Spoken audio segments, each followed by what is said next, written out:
Welcome back. If you're still standing, you're welcome to find your seats.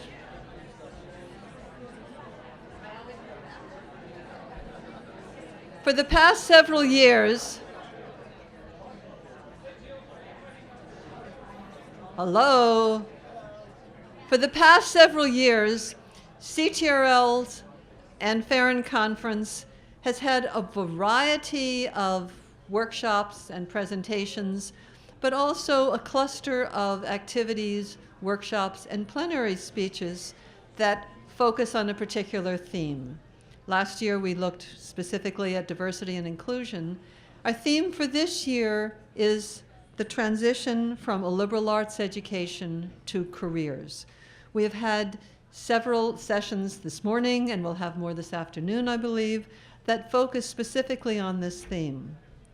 We're also very privileged to have not one but two plenary speakers today who will address questions relating to the connection between what in the world is going on that connects a liberal arts education to what you do afterwards. Our first speaker, and I'm not going to do the introductions, I'm just naming names. Our first speaker is Anthony Carnevale, who is the director of the Georgetown University Center on Education and the Workforce. Our second speaker will be Carol Geary-Schneider, who is president emerita of the American Association of Colleges and Universities. Our plan is to have short introductions for each of our two distinguished speakers. Then the speakers will speak. We will then take questions and have discussion afterwards. We've built in what was a good half hour, maybe it's now 25 minutes, but it's a good 25 minutes for real exchange of ideas after both of the presentations have been made. It is now my pleasure to introduce the next introducer, Gihan Fernando, who is the executive director of AU's Career Center.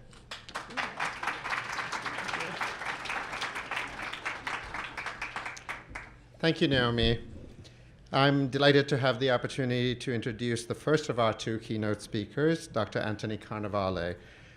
As Naomi just mentioned, you may have noticed over the course of the morning, and this will continue over the course of the rest of the day, that one of the themes of today's conference is liberal arts to careers, and there's a variety of sessions, some of which I've been involved in personally, that relate to this theme, about the good work that we're all doing here on this theme.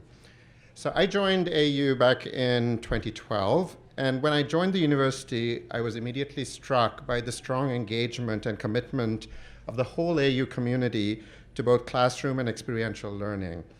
And I attribute our very strong post-graduation success of our students to that specific commitment. I'm very grateful, as are my colleagues in the Career Center, for the strong partnerships and collaboration that exists between the faculty and the career development folks in my office and around campus with an engagement for our students. And we continue to work hard with your support to try to help students translate what they're learning in your classroom into the essential skills that they will need when they leave us, and in order to live lives with meaning and purpose, which I think is all the purpose, right, of a liberal arts education. Just this week, we just spent the last week on a pilot program, our inaugural Class to Career Conference, where we had about 30 students come back pre-semester, all undergraduates, and spend an intensive period of time learning about the essential skills that they will need in order to be successful in the workplace specifically. And we based our work in this area on the skills that have been developed by the American Association of Colleges and Universities. We're going to hear from Carol Geary-Schneider after this, and I want to thank you personally for the leadership that you've shown in helping to develop really strong research that demonstrates the kind of things that employers are seeking today and how a liberal arts education is valued here. These skills are ones that are not going to be strange to you. They're things that we are all talking about every day in the classroom and across workplaces in America. So things like writing, strong oral communication skills, teamwork, critical thinking, decision making. And we spent a couple of days over the last several days really helping students focus on these particular skills. What are they? How are they going to acquire them effectively? And probably most importantly, how do they translate what they're learning already and acquiring in your classes into ways in which they're going to be able to talk effectively with employers about such skills?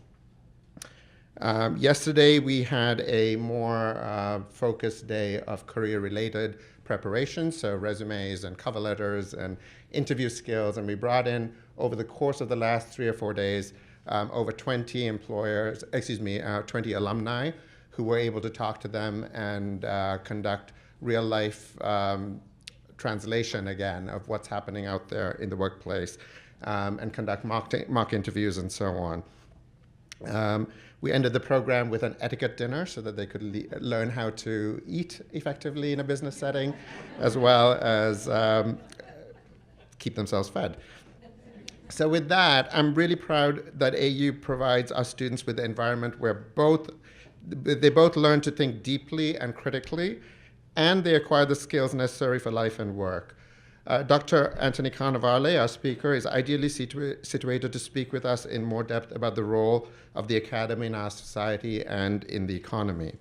He currently serves as the research professor and director of the Georgetown University Center of Education and the Workforce, a position he has held since the center was created in 2008. He has served as vice president of the ETS, the Educational Testing Service, as senior staff in both the US Senate and House, and has received appointments in multiple presidential administrations. In 1993, he was appointed by President Bill Clinton to chair the National Commission of Employment Policy. He was subsequently appointed by President George W. Bush to serve on the White House Commission on Technology and Adult Education. Dr. Carnevale co-authored the principal affidavit in Rodriguez v. San Antonio, a Supreme Court action to remedy unequal education benefits. This landmark case resulted in significant fiscal reforms to equalize K-12 education spending in a majority of the states. Please join me in welcoming Dr. Anthony Carnevale to AU.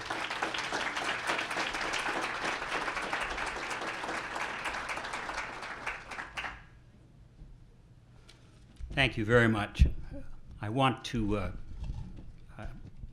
when I was asked to come to AU, the first thing that comes to mind for me when I hear about AU, as someone who is trained, at least in graduate school as an economist, is that AU is one of the last places, one of 4 or 5 to my knowledge, with high quality programs in political economy. And I very much believe that economics and politics are the same thing, and so I have always been a fan of the AU program. In fact, the majority of the economists that I hire at the Georgetown Center, there's no one here from Georgetown, I hope, come from AU and from that program. So, and what I'm going to talk about a bit today is a question of political economy in my mind, which is the way I come at higher education. I'm not somebody who knows much about higher education or education in general. I wouldn't have a clue as to how to run a university or a college. A lot of what I've learned about liberal arts, I'd say most of it, I've learned from Carol Schneider, who every once in a while gives me a call and straightens me out on my views. But from an economic point of view, the politics of higher education have become stressful, I guess is the way to put it. That is, there is a tension between what we think of, at least in part, as the traditional mission of a liberal arts education and the economic mission of higher education, which grows stronger and stronger and stronger all the time in terms of its ability, its importance in the economy on the whole to deliver on a new set of competitive requirements in global competition. That is a shift from basic productivity to quality, variety, customization, customer service. That is a shift from an industrial to a post-industrial economy. And secondly, more and more important in allocating opportunity for individuals. And more important, really, as a passive participant in the growing inequality in the United States. That is, better than 70% of the increase in inequality in the United States in earnings since 1983 are attributed to differences and access by program in higher education.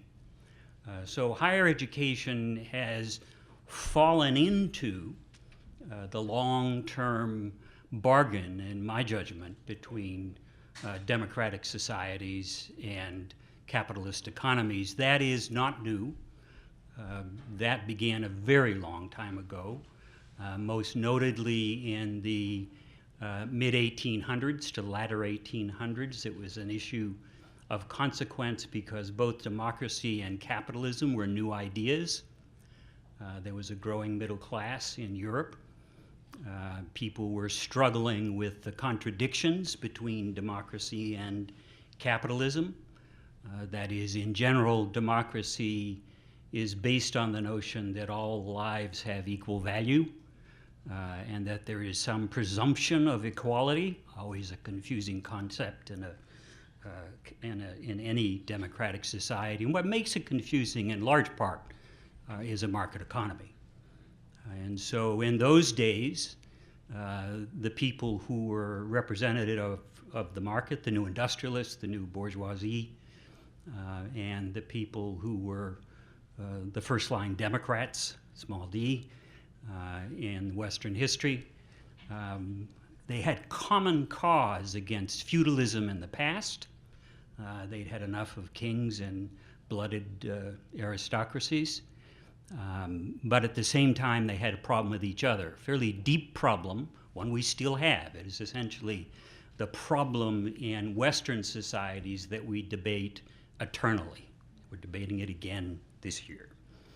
And that is, if you live in a democratic society that presumes that all lives have equal value, and you have a market economy, you can be sure that the market economy will result in inequality in economic terms. So back in the day, in the late 1870s, early 1880s, I think it was, that issue was paramount. In those days, Marx was running around the British Museum writing books, and there were anarchists and royalists and Democrats and industrialists and but the Democrats and the capitalists had something in common, and that is they wanted to get rid of everybody else. But they had this problem with each other, and they constantly debated whether or not it was possible to have democratic societies and capitalist economies. Somebody had to figure out a bargain. Somebody had to figure a way that the benefits of a market economy, which have been huge, especially measured over time, and the goals and values of a democratic society, how they could coexist and reinforce each other. And that, initially at least in my own field, the person who resolved that was a man named Alfred Marshall, who was an economist, one of the earlier ones of his days, one of the first to ever really use numbers, to try to reduce everything to numbers. And Marshall was called upon in the midst of this debate, because of his prominence at the time, to come forward with a speech on the future of the laboring classes in Great Britain, and he did. And his resolution was that in the end, capitalism and democracy could live together, much the same way you can make decent soups from contending parts. Because in the end, if government was the banker for capitalism, if a certain amount of money were siphoned off the great riches that capitalism created and plowed back into essential public services, which in his day, the first one he mentioned was education, and a whole set of social welfare services. Now, what he was on to was that in the end, if you're going to value all lives equally, that there has to be some means for that. In his day, the means were relatively slim, didn't take much, little piece of chicken here and there, the ability maybe to read and write. And so if you brought Marshall into our present time, he would be aghast, I think, given what I know about his writing, at the size of the welfare state and how much we spend on education. In any event, his solution was that through education, that we would educate people so that the essential purpose of democracies and hopefully of capitalist economies was human flourishing in the broadest sense of the terms, not just about making a buck or getting a job. That is, the product of democracy is its people, and their full development is its purpose, and their pursuit of happiness, or whatever other language democratic societies use about this. So in the end, he was widely regarded as the person who solved the problem, created a usable coalition which evolved for many years, hundreds of years, and the issue always has been ever since that in the end, to be a full person, not just a citizen, but a full person in a democratic society, to flourish, that you required certain means to do that. The initial notion of education was very pure. If Marshall were here today, he would be one of the more radical members of Carroll's old association, which is that he believed that the only purpose of education was to make people, is for human development, so that in his words, all men, because that's all anybody cared about back then apparently, was that all men, while they wouldn't ever be equal, could all be gentlemen. That was his point.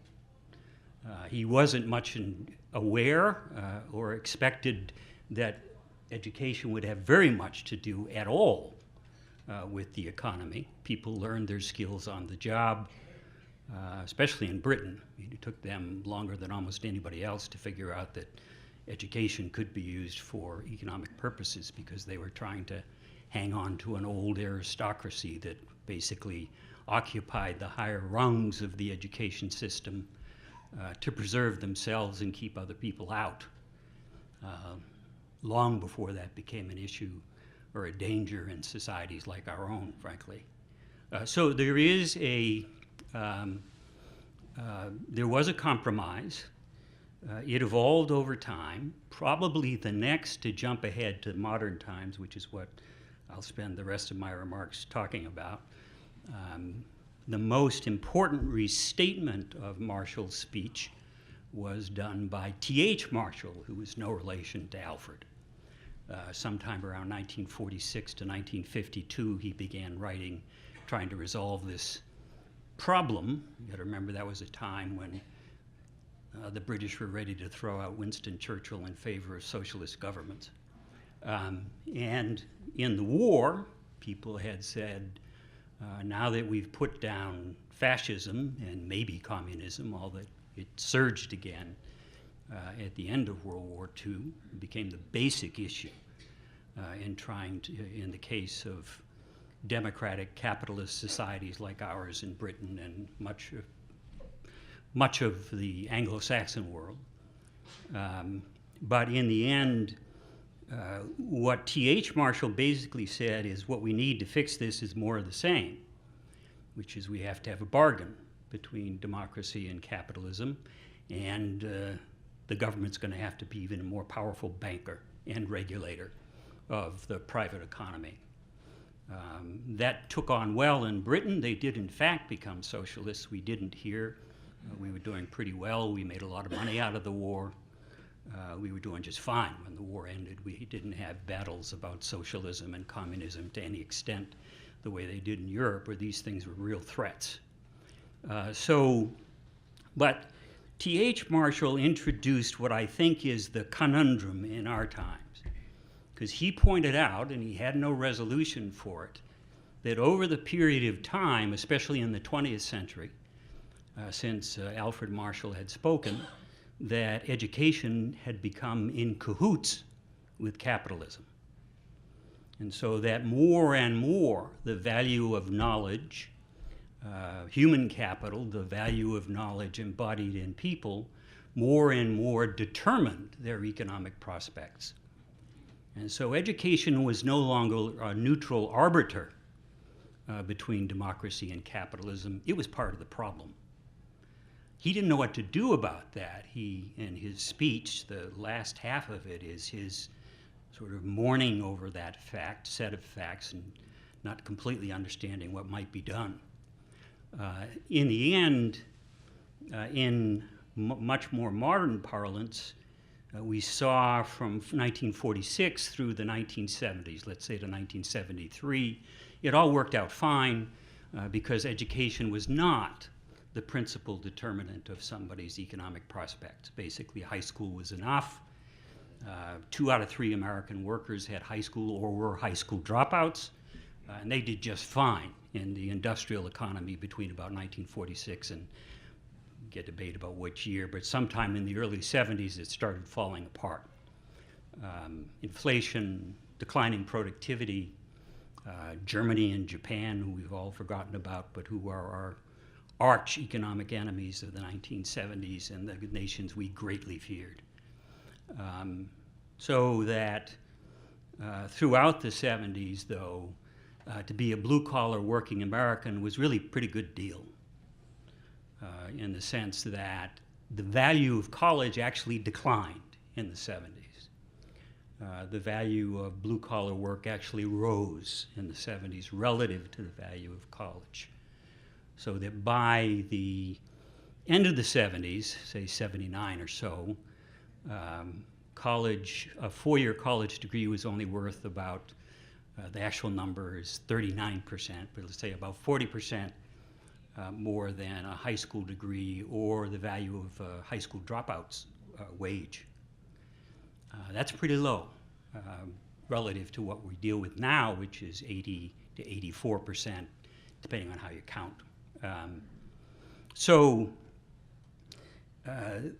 But what happened was at the end of the 70s, which was a horrible economic decade, arguably 2000 to 2010 is in the running for that dubious honor now, but basically I would say the 70s were worse, largely because of the added problems of inflation.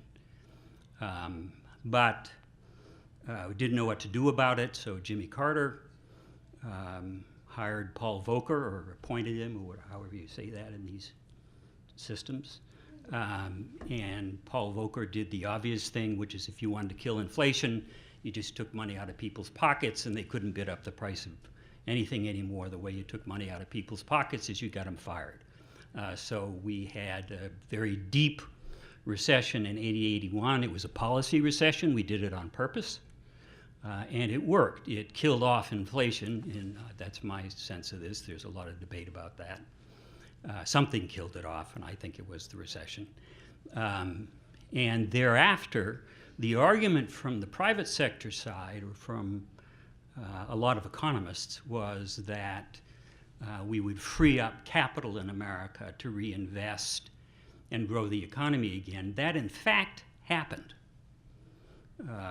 That is, after the 80-81 recession, a double-dip recession, pretty creepy time. I was an adult working as an economist in those days, and most of us were very pessimistic because we began to see that when the economy started to grow again, it was largely being driven by automation, which was destroying jobs in the manufacturing sector, to overfocus it a bit because it was more than manufacturing. Was also destroying, that tends to be the male version of the story. The female version is it also destroyed clerical jobs. But we started to see a great loss of traditional high school jobs that paid well. And suddenly, somewhat inexplicably at the time, I must say, because none of us could figure out why it was happening and thought it was just a statistical blip, the value of college started to go up. And kept going up. It took maybe, I think, 5 or 6 years. There used to be an economist in town here over at the American Enterprise Institute who followed this all the time. It kept saying it's a trend, and all the rest of us kept saying, no, it's not a trend, it's just an odd circumstance. It just kept going up. And what we know now in retrospect, and the public figured it out long before we did, what we now know in retrospect is that something fundamental changed after 1983, and that for a whole set of reasons, technology being part of it, not all of it by any stretch, but basically a shift from an industrial to a post-industrial service economy where, to oversimplify, employers who are hiring high school workers or dropouts wanted people who were more skilled, because the entry-level demands and the demands at work in a post-industrial service economy are much higher than they are in the old industrial economy. You don't turn bolts anymore for a living. It gets more complicated than that. And the complication was that you needed better preparation. Not that the bolt turner or the machinist, to speak of one of the more skilled workers, weren't skilled, but they had learned their skills on the job, and more the preparation for work came to have higher and higher value, because employers wanted people who were training ready at a much higher level and in a broader set of skills, much of which Carol will talk about, that shows up when we talk to employers. They've been very forthcoming about this for a long time. It's only maybe in the last 8 or 9 years we've begun to believe them. But the evidence is really pretty clear, and that economic shift increased the value of college dramatically. It did two things that are of importance. One is that it increased the value of college in general, that is, the value, the old rules still applied. The more education you got, the more money you earned. It basically doubled the value of college in that sense. But the other thing that happened that is even more powerful statistically is that the variation in value went up based on fields of study. So that in modern terms, if you're an engineer, depending on which kind of engineer, but one of the a mid-level sort of a median engineer, you're going to make 3 to 5 times as much as somebody who majors in education. And that will be sustained over a career. So we then got this incredible shift, such that what mattered more and more was field of study. So that in the end, you could get 1-year certificates that paid more than 4-year degrees. Not often, but it happens. It's real. In the end, 30% of 2-year degrees pay more than the average bachelor's degree. 40% of bachelor's degree pay more than the average graduate degree. It's all about, it became more and more, not all together, but more and more about field of study. And so the economy was articulating its demands in the education sector. Naturally, what arises then is, why are we taking Shakespeare? And this, for me, this tracks back to the essential question, and it is a tension, and it will continue to be. I suspect, given the past prior election, it'll become more so. And that is, are we invested as Democrats, small d, and capitalists, in human flourishing, or are we invested in earnings and economic growth? And why can't we invest in both? One reason is we don't have enough money. If we decided that everybody was going to get the gold standard, the bachelor's degree, we couldn't afford it. Not and continue my Medicare and my Social Security, for which I thank you very much. People like me will defend those programs. And what we're seeing happening is that we're disinvesting in K-12 education, higher education, social services. We're disinvesting in just about anything that has to do with people who aren't retired, is one way to think about it. We're also disinvesting in national defense. So what goes around comes around. The old debate when I worked in political jobs was always between national defense and social policy programs in education. That's not the debate anymore. It's between retirees and everybody else. So I think the important point in all of this is that there is this tension, and it's not going away. In many ways, what I think is happening, having lived through a lot of it on the policy side, was that we never built a training system. And we're trying to build one now. We did, for a brief moment, try to build a national training system. For those of you who remember, back in the 70s, we had a program called the CETA, the Comprehensive Employment Training Act. Most of us who were involved in that thought we were building an entirely new training system for America and that it would grow to very substantial proportions. We were very wrong. Meantime, none of us seemed to notice the community colleges who were already doing the job to some extent, and that in fact the four-year colleges and graduate schools were providing the workforce that was required already. That is, what is now a roughly $500 billion per annum post-secondary education and training system, because it is both. That is the vehicle, and we were naive to believe we were going to build something anywhere near that large alongside it. Instead, what's happened since is we diversified what we think of as college education. It's not properly thought of that way anymore, I don't think. It's post-secondary education and training. And there is an issue as between the extent to which liberal arts education, that is general education, in my view, including the humanities and social sciences, there is an issue as to the extent that, not that that exists, because I don't think that's a problem. The real issue is who gets it. We've gone from, I think in 1946 there were 3 million BAs in America. Not far off if I'm off on that. Today there are I checked, and today I think we've got 69 million BAs out there in the population. Every one of those degrees was roughly 40% in a major, 20% or so were humanities and social science, by the way, but they were in a major, and the other 60% of the courses were in general education, including the humanities and so on. That is the American model.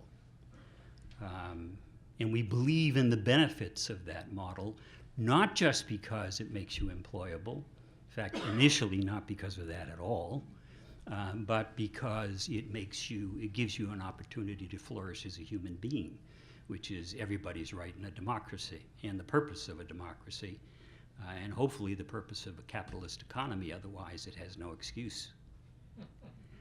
So in the end, I think that is an issue that's up. I'm not concerned that we're losing liberal arts education. I'm more concerned about who gets it, because what is very clear is that more and more in the United States, this is the province of white and affluent families, and less the province of minorities, working class and low-income families. We are very rapidly building a highly stratified system by race and class. It is stratified by years of schooling. It is stratified by expenditure per student. It is stratified in every way predictable in a society where education has so much private and public value. So that I think that's really the concern. In the end, it seems to me that going forward, where we're headed in the short term, and I'm afraid as a practical matter, I don't see a way around it, is that division will continue and grow. Because if you, as I do in a role I have on a couple of boards outside of my day job, if you sit down with a young person who's in high school and they're in trouble, and what you're talking about is whether or not they continue in high school, and oftentimes they're not continuing in high school, and what you ought to do with them, in the end, what you end up pushing them toward is some sort of career and technical education, vocational preparation, on-the-job training, work itself. You're thinking more long-term, In the short term, what you're doing is tracking. Because inevitably that young person, for the most part, will be working class, low income, or minority. And that in the short term, it's very hard to argue, and had this argument with myself for a number of years. I worked with the Clinton administration, and I was one of the people sent to the Congress to sell something called School to Work Apprenticeship. I never felt good about it because it was tracking. And one person I talked to, a member of the Black Caucus, I remember, sort of solidified my unease when he told me, look, I understand you're trying to do a good thing here, but the bottom line is there's two education systems in America. There's one where you go to a good college and live happily ever after, although it turns out that's not true for everybody. But you go to college and you live happily ever after. Then there's that other system where you just fail. He said, you're telling me you're going to build two systems and they're both going to work. Well, I'm here to tell you I know where my people are going to be. They're going to be in the other system. On the other hand, when you come face to face with somebody who's trying to move ahead in life, if you try to hold to the purity of your ideals, you're liable to harm somebody's future. So there is a practical dimension to this, given budget restraints and all the rest. Very hard to escape. And I think as a result of that, we will see more and more emphasis, not just in college, but in high school, on career and technical education, vocational preparation. There is a way to do that, at least rhetorically, for policy purposes, in which you say that the system ought to be one where there are no dead ends. Yes, you may get a certificate in high school that'll get you a job, but one way to look at that is for a lot of kids, the thing they need after they get out of high school is not an acceptance to college. They need is a job. And hopefully the job will allow them to afford college if they can leverage that, or people around them can do that for them. So far, that path has not worked very well. But with purposeful policy, I think it might. Or at least it provides options, and at least in the system that we build in post-secondary education, there ought to be no barriers to that. Harvard will never let you in if you're a Vokey. Ain't gonna happen. Neither will Georgetown or AU, I bet. So in the end, what we're talking about is a system that is much more diverse, a system in which there are alternative pathways, no dead ends, clear off-ramps and on-ramps, measured to some extent by employability in every case, as well as by learning, the much more difficult task. I did a conversation yesterday with somebody from the Wall Street Journal who's managed through legal means to get the test scores from this liberal arts exam that everybody uses. CLA. He's got 96 schools. And he read off to me a bunch of schools that are pretty fancy, where it looks like people, when they, at least in terms of critical thinking, at least in terms of the way that exam measures it and so on and so forth, but that where they end up worse off than when they started. So we've got a long way to go in terms of our measurement of broader kinds of learning in post-secondary education. And I think that that's the long-term project. That is not going to be easy. I can remember I used to work at ETS where we were hoping to make money out of all this. And our view of it was, and our psychologist's view, was that you can't learn general skills except in the context of specific knowledge. So skills, problem-solving skills for a doctor are different than problem-solving skills for an engineer, or different from problem-solving skills for a school teacher. Therefore, there has to be an integration of major fields of study along with the other, along with fields, and that seems, I think we're at the very beginning of that debate. What we can measure, and I suspect we will, is graduation rates, cost, time to graduation, employability. That's the easy stuff. That's what we'll do over the next decade. The longer term issue is learning. Thank you.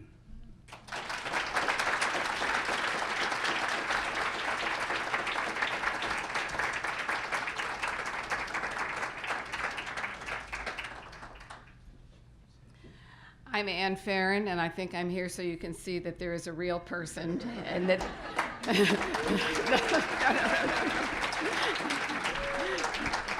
It was just so you would know it was not a memorial conference. So I'm sorry.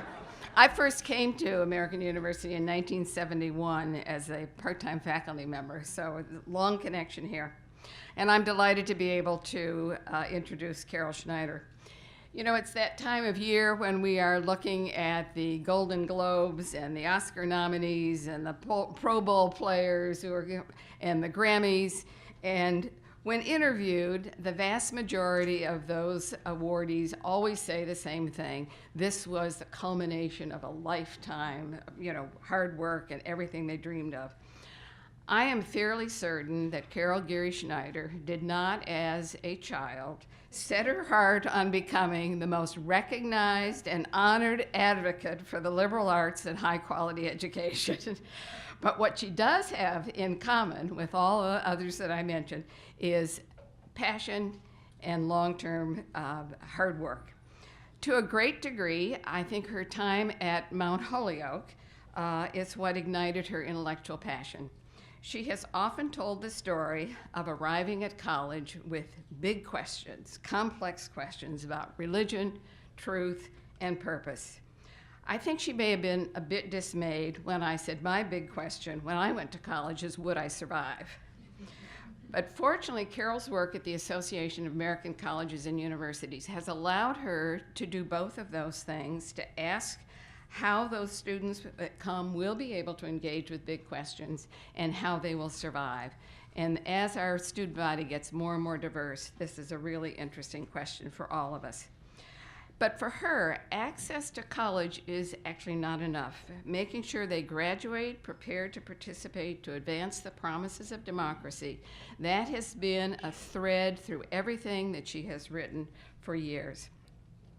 I think her ability to recognize that there is a connection between intellectual and social, emotional, psychological development, it started really early in her career. She has a Harvard PhD in history, and you would have thought that would have sent her off to the big leagues to deal with all those privileged students that we've been talking about. But instead, she went to work with non-traditional adult learners, and she let them help her understand about diverse learning styles and alternative models for curriculum. I first met Carol when American University was trying to redesign its general education program. This is 1985. I had turned to the Association of American Colleges and Universities, and when we did some really interesting work here, some of it which have persevered for quite a while, but we did things around gender, race, class, culture. We even introduced international global perspectives. Can you imagine that was sort of the new thing? But that made AU a leader, and so I was asked to come on the board, and I think, Carol, you came in the early 90s to AAC&U? Late 80s, okay. So she came to be a vice president there, to be part of the team, and then there is this conviction in her questions at every board meeting where she is asking, why are we content to do things the same old way? And why are we not thinking about new models for education? So she became president over time and has had the wonderful opportunity, I think, of disrupting more campuses than anybody could possibly imagine. She has spoken more places, received honorary degrees, her publications, her speeches, her honors, I could list them all. But the important thing is they reveal what has been dramatic changes in higher education. And she has tried to provide context and direction to all of us who are trying to address the issues of access, social and economic stratification, diversity, and civility. She has never wavered in her commitment that a quality liberal arts education is a necessity, not a luxury for this fractious world. She used her position as president to engage across all kinds of areas in our communities. She has worked with journalists, with employers, with government officials, with accrediting bodies, all the time trying to gather information, gather good ideas, showcase innovation, all in order to make change. I think if without her strategic advocacy, there would be very little genuine conversation about what the true measures of quality education are, beyond how many degrees, what were their earnings, what are the right fields to major in, etc. Her engagement with everyone, as I said, it has been disruptive, but it has been loving disruption for higher education. When AAC&U celebrated its 100th anniversary, she chose that moment to step down from president, not to retire, but to continue her work in different venues, now with the Lumina Foundation.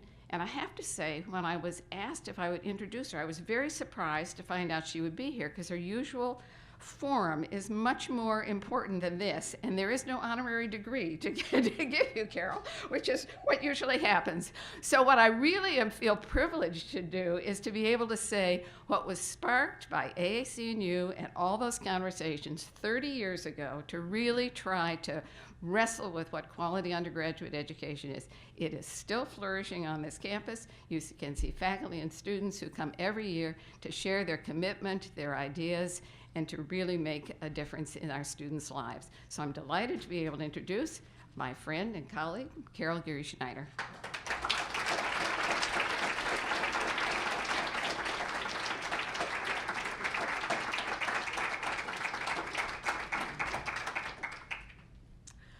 Well, thank you very much for that interesting introduction, but much more for the opportunity to be here at what I do regard as a very important gathering, illustrative of the best and the most generative that is happening in higher education. And the good thing about what I'm calling my redeployment from president to now a fellow at the Lumina Foundation is that I'm getting to spend more time. I go to campuses a lot, I always have, but I'm staying longer. I've been here all morning. I was with some of your colleagues last night. I am once again energized and inspired, and I'm energized and inspired by what you are doing. So thank you for having me. This is also a wonderful opportunity to acknowledge two people who've had an enormous influence on my thinking. Anne Farren, from whom I was an admiring learner, going back now almost 30 years, but also Tony Carnevale, who has, I think, catalyzed all our attention with his unsparing portrait of the disparities and inequalities that are built into the very design of higher education or post-secondary education.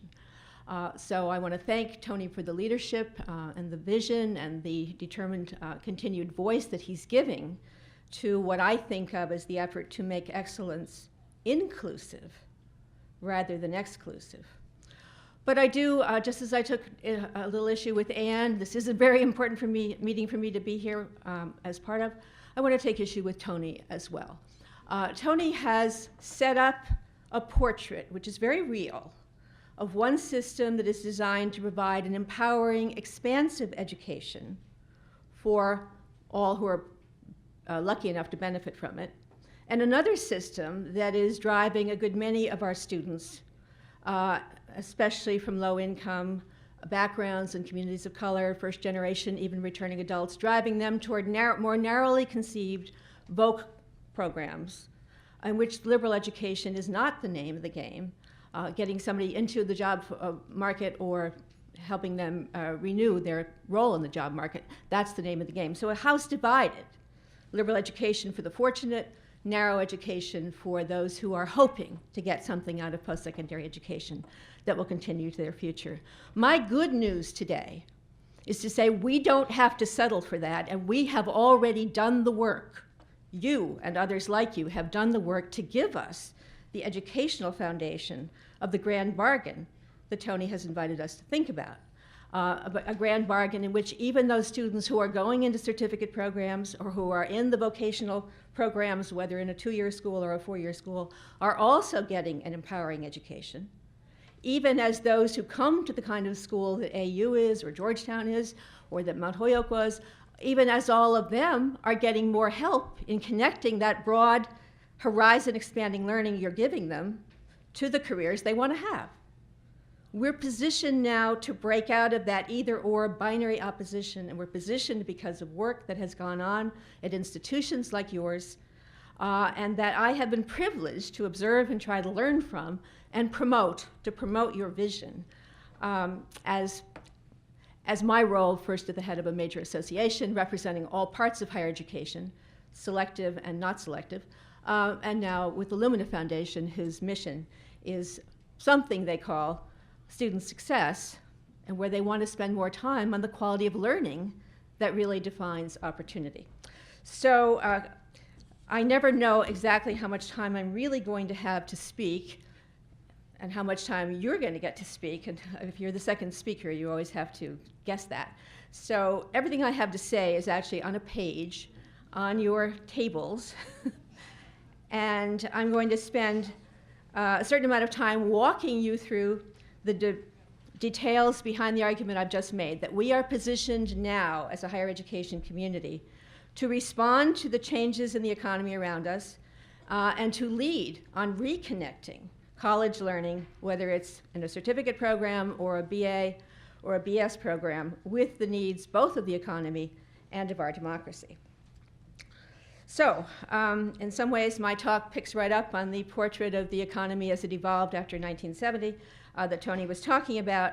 And in brief, we have known all along in American higher education, and you know, that whatever the data says on more salaries for engineering majors than for English majors, the fact of the matter is individual learners and our society need that blended learning that pulls together one's specialized interests with your ability to think about the big picture, the context, all the turbulent forces that are actually influencing the quality of your experience, whether in the job market or in our democracy. So taking complex problems, tackling them requires much more than a major, and you already know this at AU. What I've been hearing about as I've come to see your new core curriculum reform is that you're moving complex questions literally to the beginning of it and anticipating a design for the college experience that takes students right through to a capstone that still has them doing, hopefully, evidence-based analysis and creative work on complex questions. So you know, and many in higher education know, that it does take more than a major, that it still takes that blend of the broad learning and the specialized learning. And this is also true in engineering.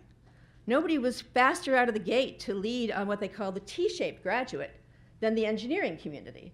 So as early as 2000, new standards for accreditation in engineering called for engineering and technology graduates to have depth in the technical skills and the particular knowledge basic to their field, and a broad T-shaped education, providing them with communication skills, problem-solving skills, ethical reasoning, diversity knowledge, global knowledge, the ability to situate their technical competence in a broader social context. Because, of course, anything, as Tony said very well, anything we try to do economically has to be negotiated politically.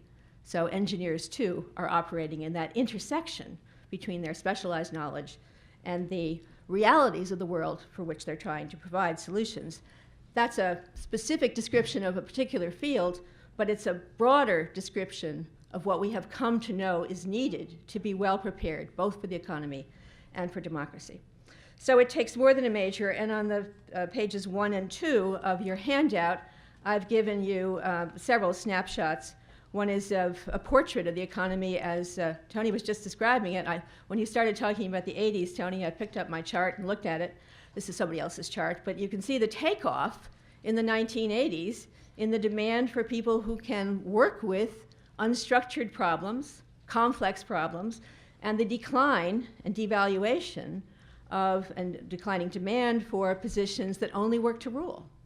And of course, that has only accelerated since then. I recommend to you the report cited in the middle of page 1, Dancing with Robots, which makes persuasively the point that if a job can be done to rule, it's being digitized, it's being outsourced.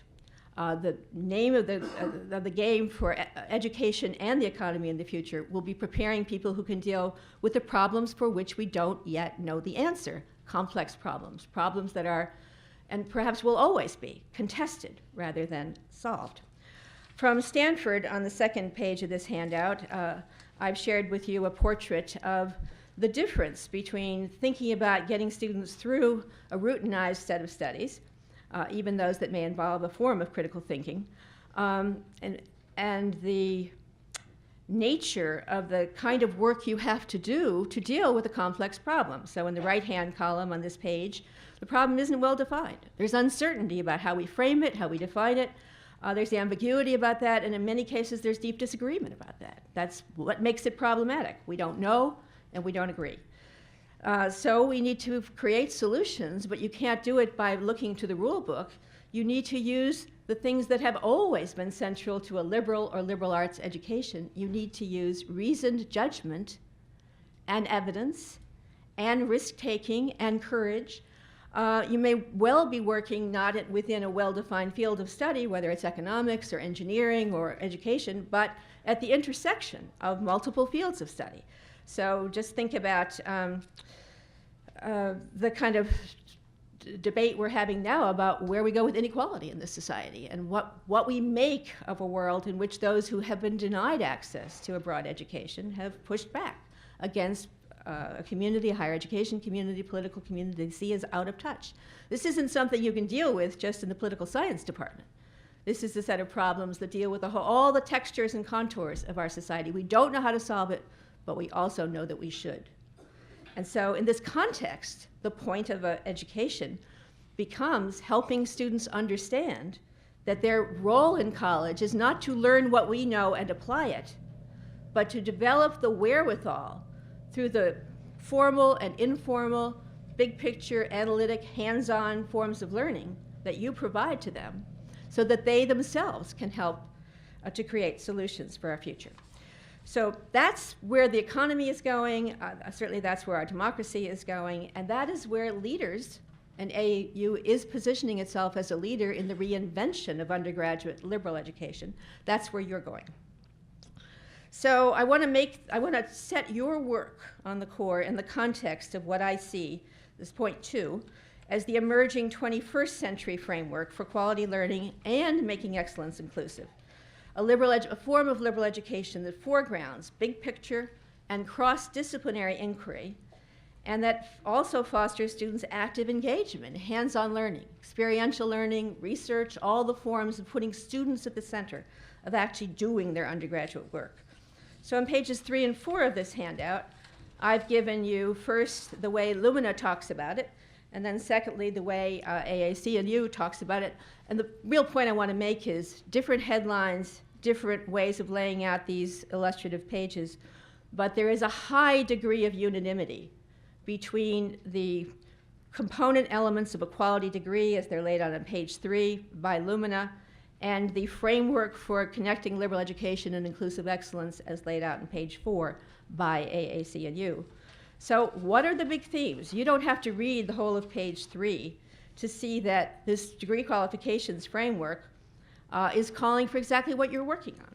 Students should have broad but also integrative knowledge, not just experiences in a distribution system, a menu of courses in different fields, but actually learning how to apply those fields to complex questions, both under broad and integrative knowledge and under specialized knowledge in the Lumina DQP. The argument is that students ought to have deliberate guided experiences of connecting the perspectives of different disciplines on the work they're trying to do. This gives new purpose, new dimension to the point of general education. It has never accepted, at least since general education was invented at the start of this 20th century, has never accepted that students should only study one field. But we've sometimes been hard-pressed to say, why are we making them take these courses outside their major? Why can't they just concentrate on the thing they're most interested in? This design for integrative broad learning calls us back to the purposes of a general education core, namely that people need to have broad knowledge in order to think about and bring their own judgment to hard questions that we're facing in democracy and in the global community. And they also need that broad knowledge, as my example from engineering illustrated, in order to be promotable and successful in their careers. People who are learning only how to do one thing, and now I'm quoting employers with whom we've had a lot of opportunity to work, people who know only how to do one thing will find themselves locked into mental cubicles in which the company that employs them or the enterprise that employs them will leave them behind. I'm quoting employers, if they're locked into mental cubicles, we're moving very fast. Innovation is the name of the game for whatever enterprise is important in our economy, public or private. And if people can't help us deal with the innovation that is central to our success, then they are going to be left behind. That's the argument for not just general education, but for a blend of whatever the specialization is with the broad learning, so that people are helped to know that they should and know how they can look at issues from every possible point of direction. So to deal with those authentic, unscripted problems that are the name of the game in the economy and the besetting problem in our set of problems in our democracy, students need that integration of broad and specialized learning. I'm still on page 3, so if you look down at the bottom of that page, you'll see that the DQP, and I should say the DQP was beta tested on over 400 institutions of very different kinds. And feedback came in, we like it, strengthen the global parts of it, make it even clearer how it's all supposed to work. This vision for undergraduate education has had a broad ratification across the field, and it has in it 2 forms of applied learning. The first, the notion that students should have actual experiences in integrating and applying their broad learning to concrete problems in civil society, in our diverse and still inequitable democracy, and in the global community. And secondly, that whatever else they think they're doing, preparing to be citizens, preparing to be workers, they also need to have projects, problems, research, opportunities to apply their learning to real questions and real conundrums, which is exactly where you're going with your redesign of the core curriculum. You're going to have every single student doing a capstone. It is a good question whether or not every one of those capstones currently calls on students to integrate their learning. But my hope, and I am a neighbor, I live over on 13th Street, my hope is that you will keep me apprised as you actually rethink what goes on in the capstone, so that it requires that broad, integrative, developmental approach to the core that you are currently in the midst of creating. So the argument is that we have a framework that has been negotiated across higher education that pulls together the broad and specialized learning, that pulls together the intellectual skills in all parts of the curriculum, but also pulls together many opportunities to deal with complex questions from different points of view, deploying experiential and field-based as well as analytical learning. AAC&U's vision for liberal education and inclusive excellence goes deeper into the how.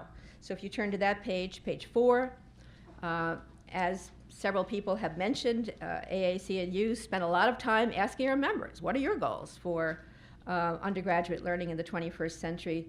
What's called here the essential learning outcomes capture your answers collectively across all parts of higher education to those questions. And I, as one of the authors of the DQP, made it my personal project to ensure that every one of those essential learning outcomes was in the DQP. It's not entirely accidental that there's such a nice crosswalk between what AAC&U has been working on and what the DQP is about. But the LEAP framework for inclusive excellence lifts up other things that I know are centrally important here. One is the notion of high impact practices. I could spend an hour going into the research and evidence on that. I don't have that time, but I have given you on pages 5 and 6 some of the evidence that's been created nationally through national studies and some campus studies showing that when students do high impact practices, they are more likely to persist in college and they are more likely to gain that deep and integrative learning that we're looking for. So it's not just setting the outcomes, it's actually aligning the practices with the outcomes. The third component of this is what is called here student signature work, an idea that you seem to have embraced in the rethinking of your undergraduate core. The notion that there should be very deliberate connections between students' introduction to the work of a research university, to its inquiry methods, its inquiry strategies, and the expectation that by the time they're done, students will themselves have done something worth doing, meaningful accomplishment on a signature project or a capstone project, choose your language. But this is what gives students a sense of direction. I am getting ready to produce qualifying work, and ideally qualifying work that links the general education with their specialized interests and their own questions. I'll come back to that in a moment.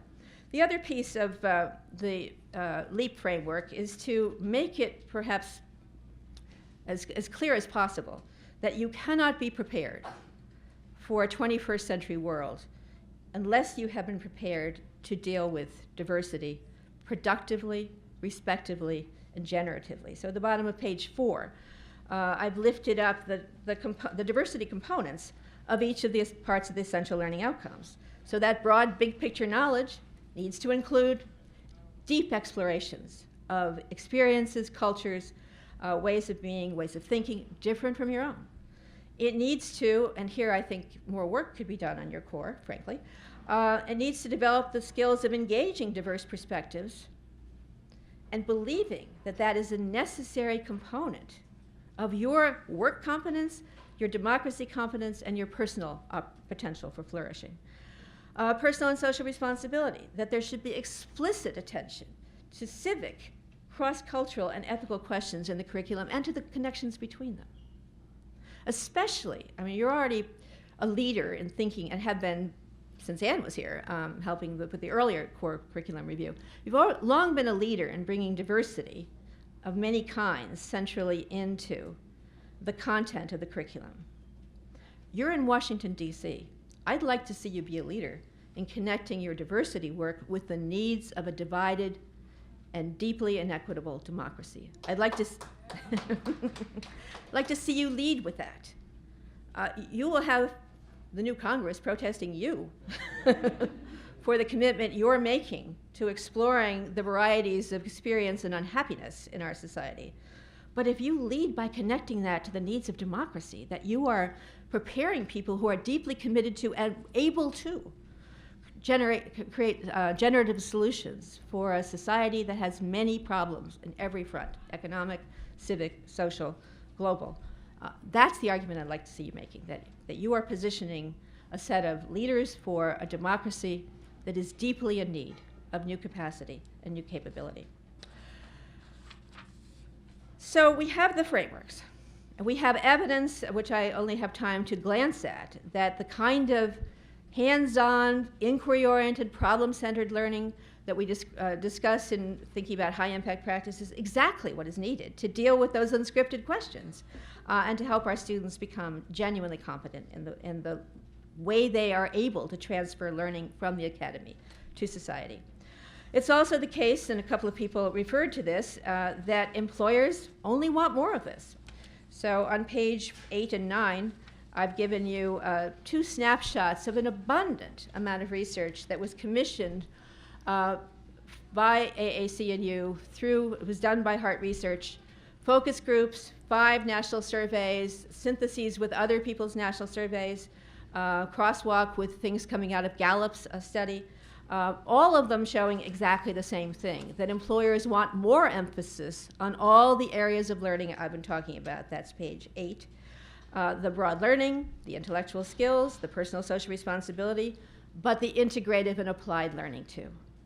And then in the last survey that was commissioned by AAC&U just before I left, we also dug deeper into employer support for engaged learning practices. The survey did not call them high-impact practices, of course, but it did say, here are practices that are becoming more and more common on college and university and community college campuses. Which of them would be an asset for someone applying for a job with your firm? And you'll see, no surprise, that internships are the top-rated. 94% of employers say they're more likely, this is page 9, to employ somebody who's had an internship. And you're well positioned as a university to help students make that connection. But senior projects, 87% would like to see that students have done a senior project, which shows that they actually can deploy those intellectual skills, practical skills, problem-solving skills that are so important to you, to employers, and to our democracy as well. Writing intensive courses, collaborative research, community-based service learning, all of these are assets, I have to stipulate, if we teach students how to talk about what they have done and to make the connections between their academic research, their field-based service projects, and the kind of things that are actually happening in the workplace. And there, too, you're already at work on that task. So we have the evidence that this combination of broad and applied learning is needed. We have designs for doing it at prestigious institutions like AU but also at broad access institutions. I've just come from a broad access institution. Your core curriculum committee and their core curriculum committee could sit down and talk because you're both trying to do the same thing. I've been to many community colleges that are also trying to get over that deep divide between the vocational programs and the broad transfer programs and create blends. It's a work in progress, but the point is that we're in a position now to say that this kind of work can build needed capacities for opportunity, for the economy, for our democracy. And we need to form partnerships with employers to have them celebrating what you're doing as good for the economy. And we also need to form partnerships with civic leaders to say, yes, this is good for democracy too. And again, I keep emphasizing, you are sitting in the nation's capital. You're not just doing a curriculum review. You're not just going to a series of meetings you have to get through and presenting new courses that have learning outcomes in them. No. You are positioning this university to show what education can and should be if it's going to create solution makers for the future. And that is what I deeply hope you will do as you move forward with your reinvention of the undergraduate experience. So I'm going to go very quickly through the one last point, and then I will sit down so you can talk. You've been very patient and gracious in listening to both Tony and me. So I've asked the question at the bottom of this page, how do we ensure that students are actually practicing and achieving the kind of learning that they need? And here I want to call your attention to what AAC&U calls the LEAP challenge. It's written out on page 10, but it is the notion that if you're really going to help students focus their learning on complex questions and collaborations across difference to create feasible solutions, then we really have to move their questions, not just your questions, into the center of the educational experience. And I don't necessarily mean by that you're going to organize courses around their questions, but you're positioning yourselves right now through the complex questions, through the AU experience 1 and 2, through what goes on in the writing courses, to have students not just be thinking about, but writing about what are questions they care about, so that you can guide them to recognize that it is possible for them to put those questions at the center of their cross-disciplinary learning. And so that there's really a discoverable connection between what they write about in the first or second year as questions that matter to them, and the evidence-based or creative work that they actually do on significant projects as seniors. Don't settle for the trap, and I've seen it too many places, where we say there's going to be a capstone, and it all gets handed over to the departments, which are by definition committed to discipline-specific learning. Your departments were not organized to foster cross-disciplinary learning. So let us think together, and there's a portrait of it on the back page of your handout, about how cross-disciplinary learning in the last 2 years can influence and prepare students to make those big thinking connections when they're doing their sociology capstone or when they're doing their public policy capstone, so that integrative cross-disciplinary learning becomes the signature, their signature, your signature, for what matters in an AU education. So that's the vision. I think you're well positioned to be leaders in it. I hope you'll take up the charge, not just to roll out the new curriculum, but to roll out in this nation's capital a new vision for a public-spirited, integrative, work-related, equitable vision for what matters in college. And if you do, our society will be better for it. Thank you very much.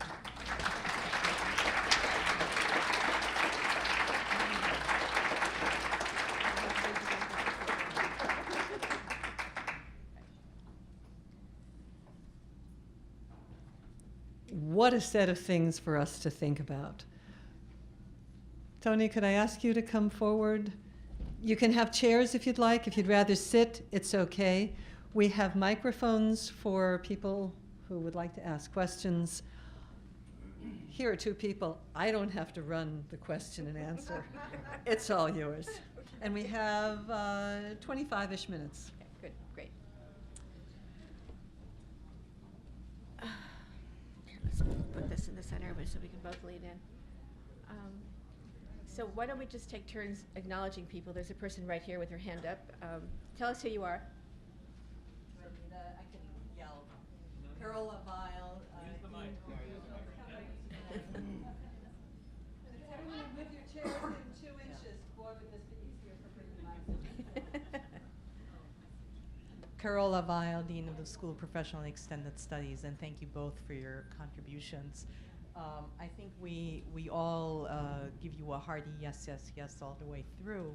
But the question that lingers in my mind is, as we do all this integrative work, as we figure out how to connect liberal education with work-related needs, we're both equitable, we support capitalism, we do all these things together. What we're finding is that the students themselves often are extremely conservative, small c, and are concerned about fitting into particular boxes and silos. And so how do we encourage the outside world to think of this integrative approach as something that because the employers are there, but we are not seeing the other side of the equation catching up to what we're doing in the universities and what employers and the job market is looking for.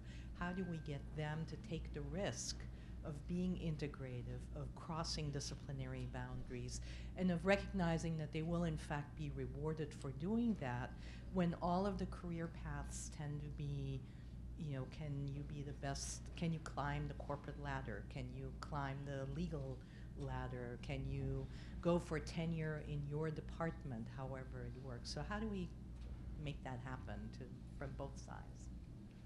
Sure. He's leaving this to me.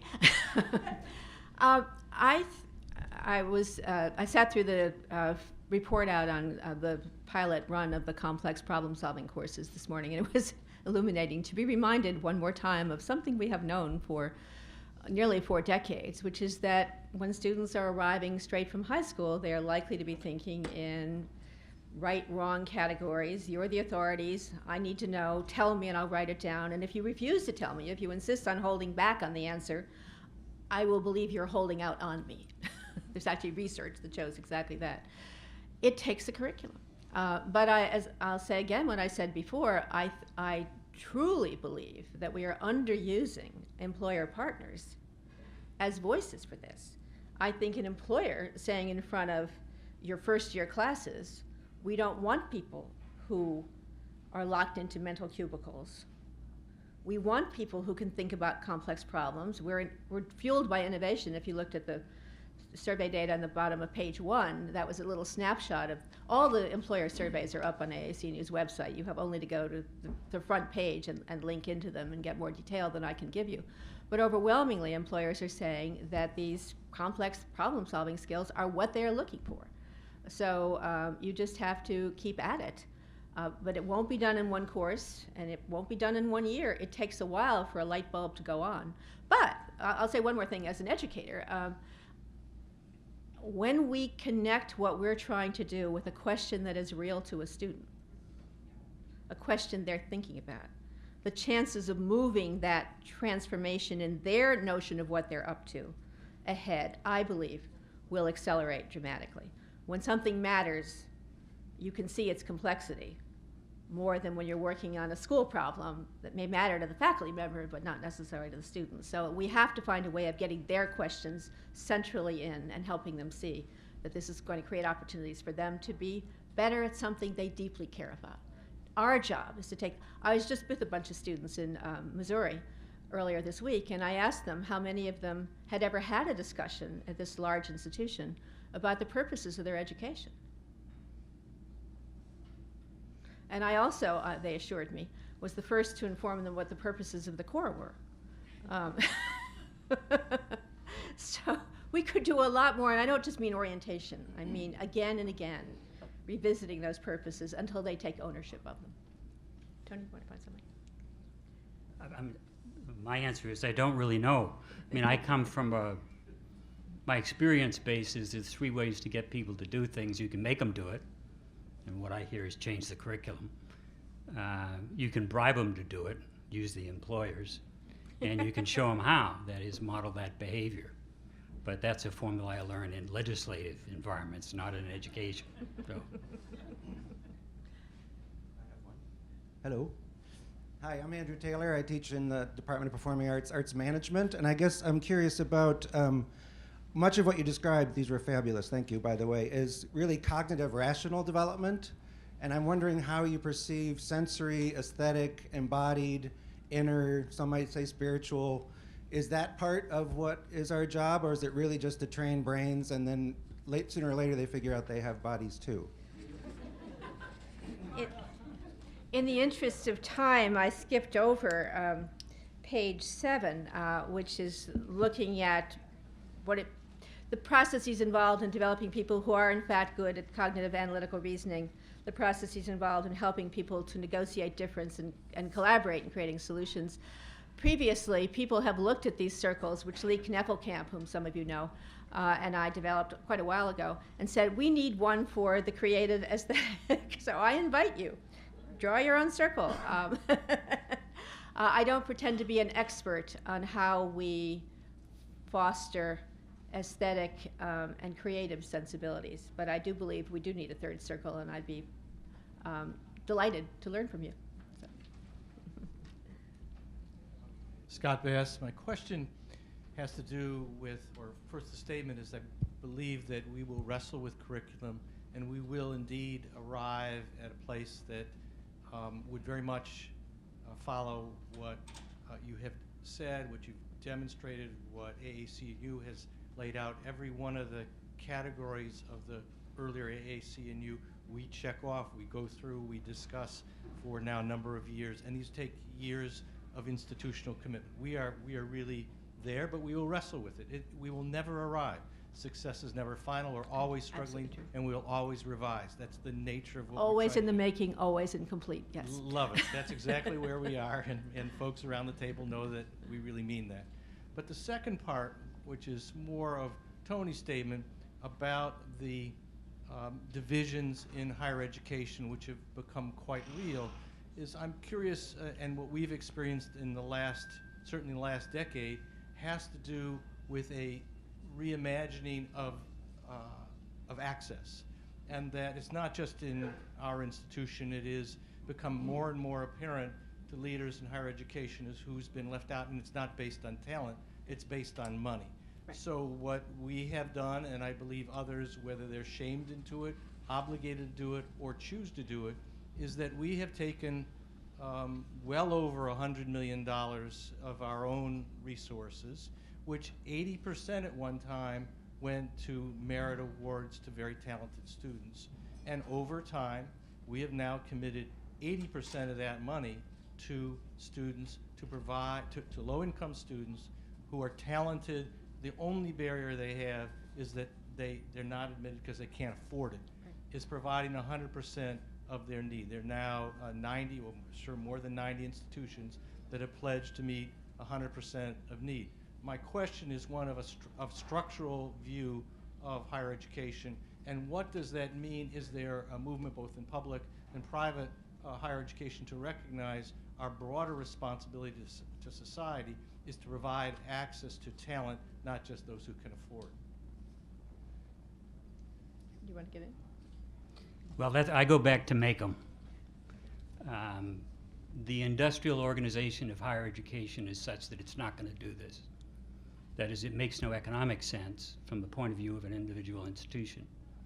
So that, for instance, we pass a rule that says everybody's got to take 25% Pell. End of story.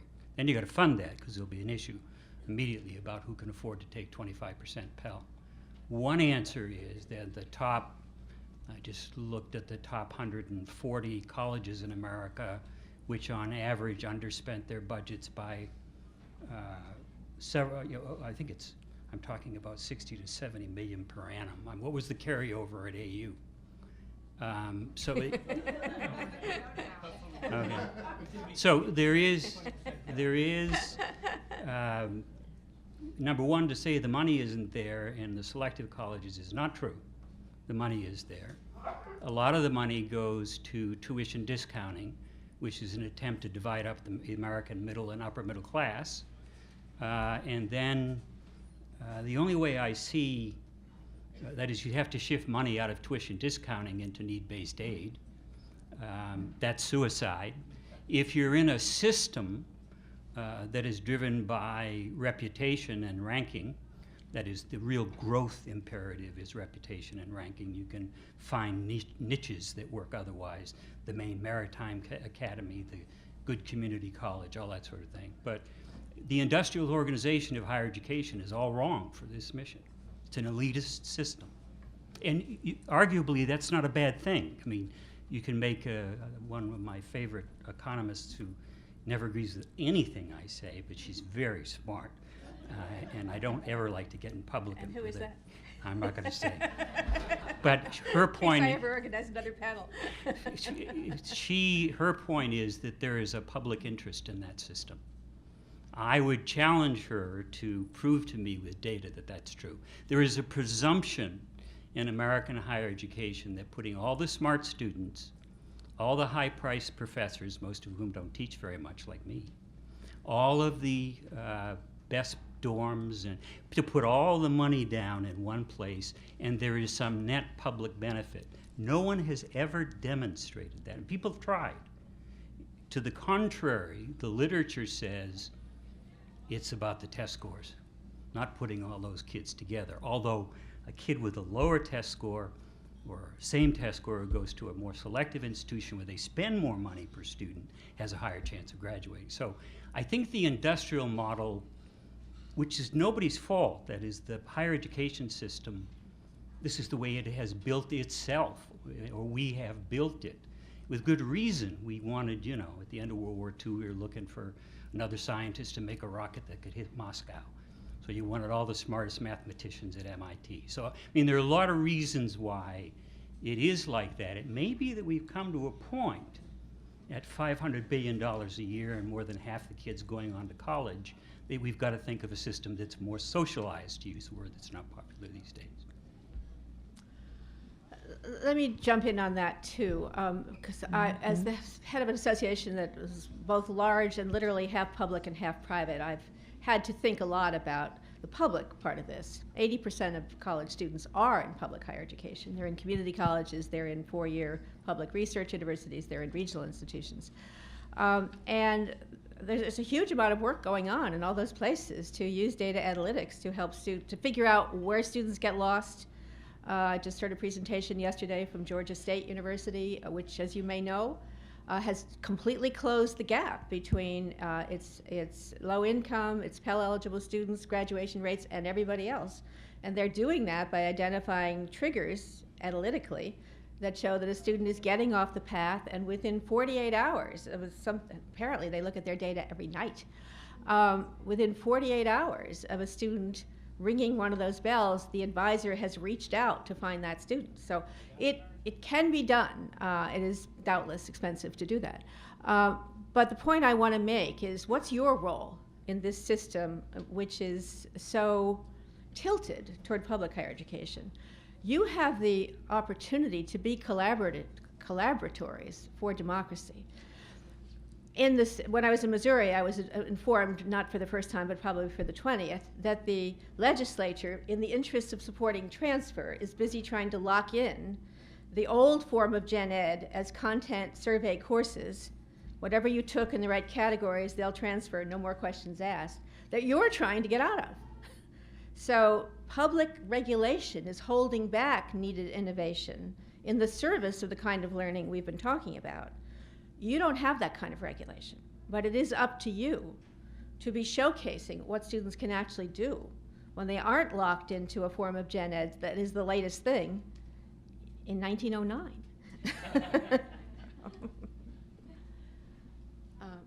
Hello? Sorry, could I ask? Good afternoon. Hi, I'm Lauren Sinclair. I work for the International Accelerator Program. So I work on behalf of a diversity initiative at American University for internationalization efforts. And I'm curious if you could comment on both the democratic and the economic implications of internationalization trends in American higher education at large. Thank you. I'm not sure what you mean by the internationalization trends. You mean the number of students who are studying abroad, the globalization of the curriculum, the number of students who are bringing in from elsewhere? What? If you could be a little more specific. Mostly the push to bring more international students to American campuses. I think this is great, and certainly one of the things that stands out is the bizarre extent to which, just as our public policy leaders are going to war on the liberal arts, to war on the humanities, let's not spend public money on something that isn't directly connected to a job. In other parts of the world, though their international systems are in fact trying to bring that secret sauce of broad general learning into their undergraduate programs. Red China is spending a huge amount of time trying to do this. I would love to have a chance to see exactly how that's working. But the point is they think they want to do it. And the floods of students who want to come here are all indicative of the standing that secret sauce of broad learning plus specialized learning has around the globe. Now, I just don't know enough to comment on the problems you're running into as visas become more difficult, as the environment, the hostility to people from elsewhere grows. I don't know how that's playing out. You undoubtedly know much more about it than I do, frankly. So. There was a person over here. Yes. This question is, I guess it's not working. Never mind, I'll use my teacher's voice. Excellent. This is Anna Serra. World language cultures still not working? Okay. Anyway, the question is a little related to the previous question. You emphasize how important it is, of course, for students to have a global perspective and to have exposure to diversity in all kinds of ways. But I'm a little surprised to see when you went over what's important for careers after college. That study abroad is comparatively less valued, only at 51%, as opposed to 94% for an internship. And I wonder whether you have some insight as to why this is, why, comparatively speaking, it's not. I definitely do, because we've talked about that with employers in focus groups and advisory groups. They have kids. They don't have a sense that their kids are making the best use of these international study abroad, that they're there to have fun. And I know I had to put my foot down and tell my son that he could not go to an English-speaking country for his year abroad unless he wished to borrow the money to pay for it, after which he went to Spain and actually learned Spanish. Finally, after 8 years of studying Spanish, he actually learned it. But you don't have that many parents insisting that you get the maximum cultural and educational use out of this. And a lot of students are simply in social bubbles when they need to be in challenging contexts. So, the person up there. Oh, sorry. Oh, Hi, sorry, go ahead. my name is Mark Schaefer. I'm an adjunct in the College of Arts and Sciences, but also my day job, I'm the university chaplain here at AU. Oh.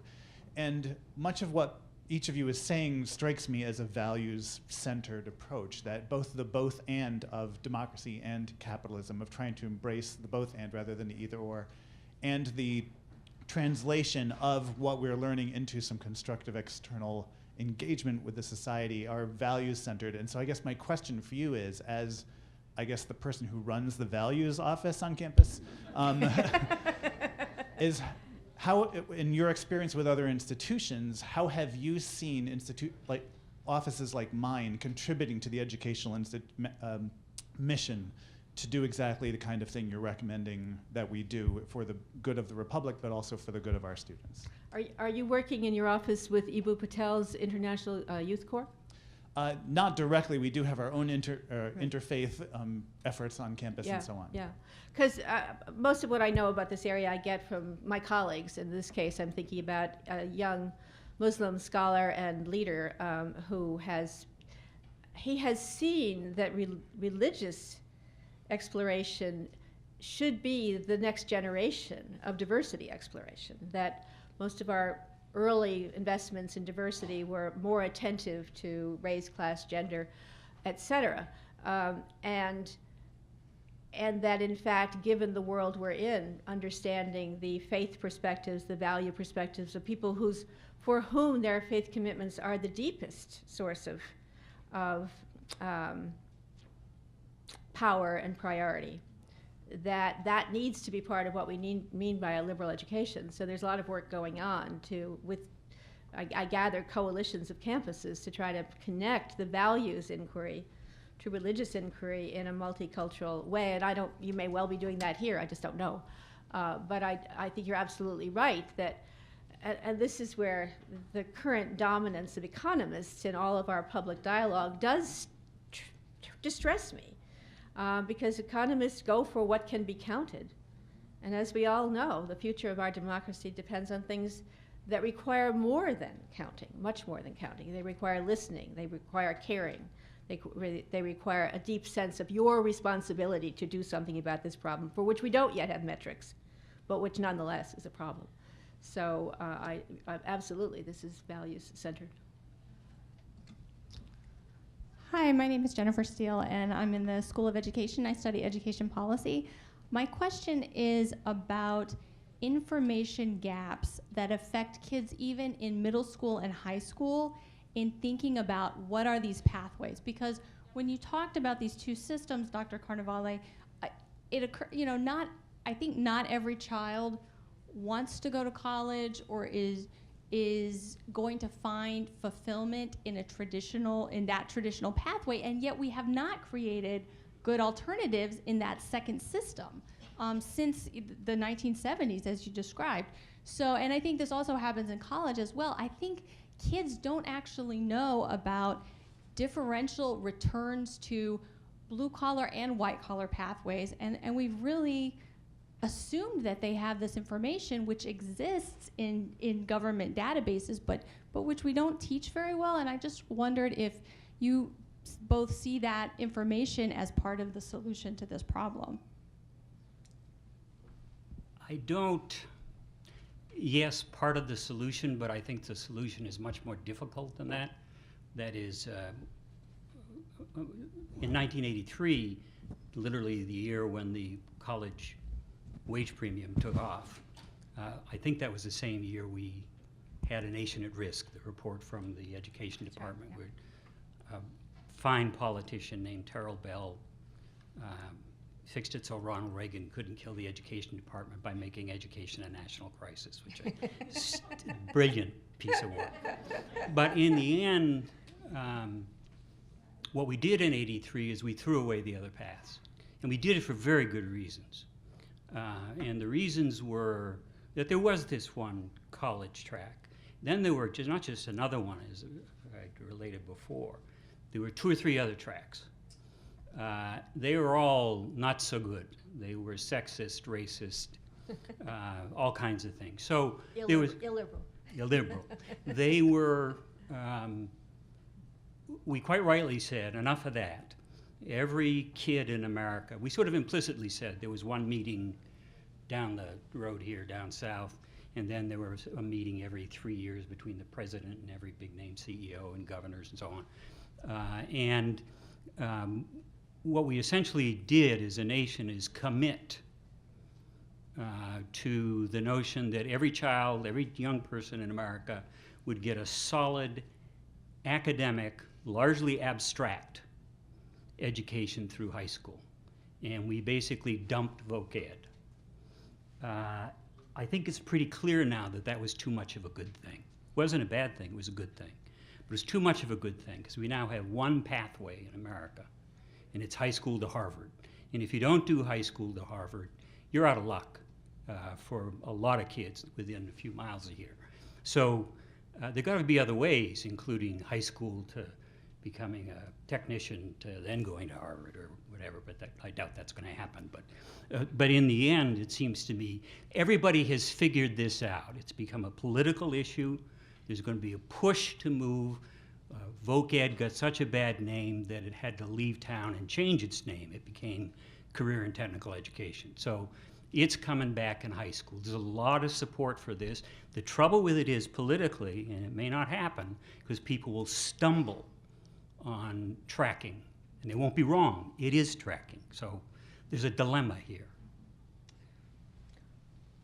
But I'd argue that the solution to that dilemma is the same in middle school and high school as it is in post-secondary, to not have an either or, to insist, and the service learning movement, the whole movement toward getting experiential learning into the expected curriculum is alive and very well in our schools.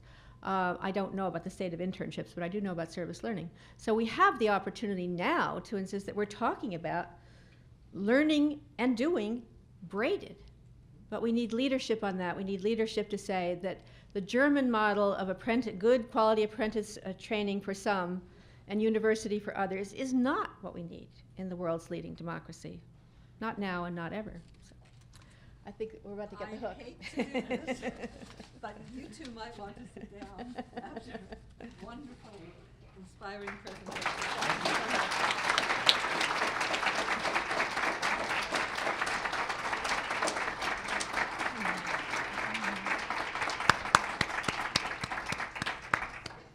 You won't believe this. You have 15 whole minutes. Now, I had earlier planned to say you could go out and enjoy the sunshine, but you've already done that twice this morning. We will be starting the next session at 3:15, but before you go, there is more food coming your way. It's called the famous CTRL dessert reception for the Ann Farren Conference. So after the next session, the dessert reception is being held in the tavern. I believe it's just, if you don't know your way around, you just keep walking and then follow the crowds. Do not lose track of your name tag. Your name tag is your potential ticket to a wonderful raffle prize. The name tags will be collected. We will pull from the box. Maybe one of you lucky people will help me pull. Maybe one of you even luckier people will have your names pulled, and you win something good. So we look forward to seeing you at the sessions for the next session, and then for the dessert reception. But again, a thank you to both of our plenary speakers, Anthony Cannavale and Carol Gray-Schneider.